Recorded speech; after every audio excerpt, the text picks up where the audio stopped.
So you want more time, more flexibility, more visibility, maybe a promotion, more money in your bank account, and you're afraid to negotiate new terms and conditions in your employment and your salary negotiation is coming up. Here are 7 things you absolutely need to think about and strategies and tactics, because these are going to dramatically increase your chances of you getting what you want. Let's go. Listen. As a negotiation and communication skills coach, I know that walking into a salary negotiation conversation may be a little bit scary and at times uncomfortable. I get you. Though the price of not doing it can actually take a toll not just in your career, but definitely in your life, in your retirement package, and across the board in all the different aspects. While money is not the most important thing, it actually impacts everything else that is. So not only the salary negotiation, but all the different perks that you can negotiate every time you have the opportunity. And the opportunity, when it doesn't come, it's better to look for it rather than to miss out on the potential of you changing the terms and conditions of your employment.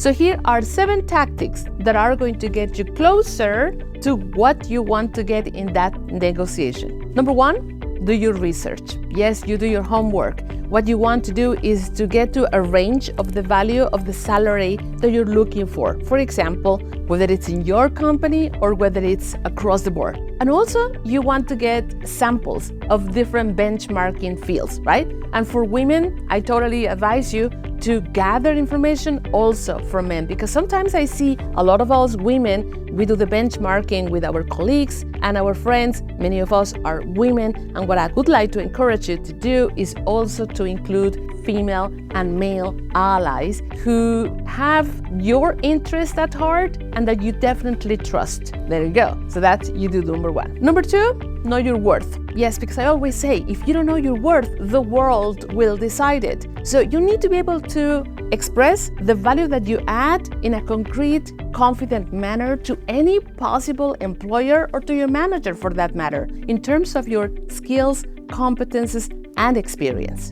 Number 3, I know it's not that simple, though be confident. Confident on taking the step. Confident that it's better to attempt to get what you want rather than to just wait and see until the world or somebody among your stakeholders recognize that you deserve a salary raise. So take it on. Remember, you are the CEO of your career and trust the process. Companies, on the other hand, are also expecting employees to come and request benefits for themselves. So confident in you, adding value, and remember, a negotiation is simply a conversation of exchange of value.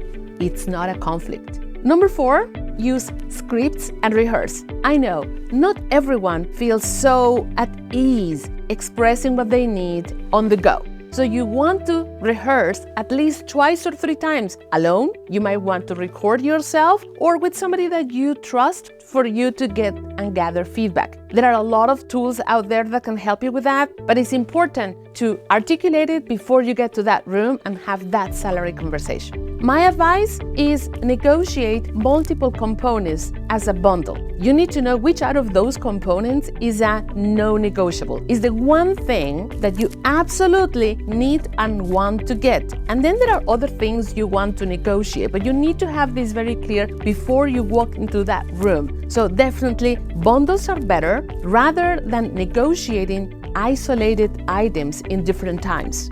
Number 6, be patient. I understand. Not all negotiations can be straightforward process. Sometimes it's going to take a couple of conversations for you to get to where you want. Be patient. And finally, be prepared to walk away. And I'm not saying this as a bluffing technique. Really know that if at some point you decided to draw the strategy, you took the right steps, and your non-negotiable aspects are not being met, it's probably for you time to consider leaving rather than closing a bad deal. Remember, the aim of a negotiation is to close a good deal, not just any deal. All right, I wish you a lot of success in your next salary negotiation. Follow me for more career tips.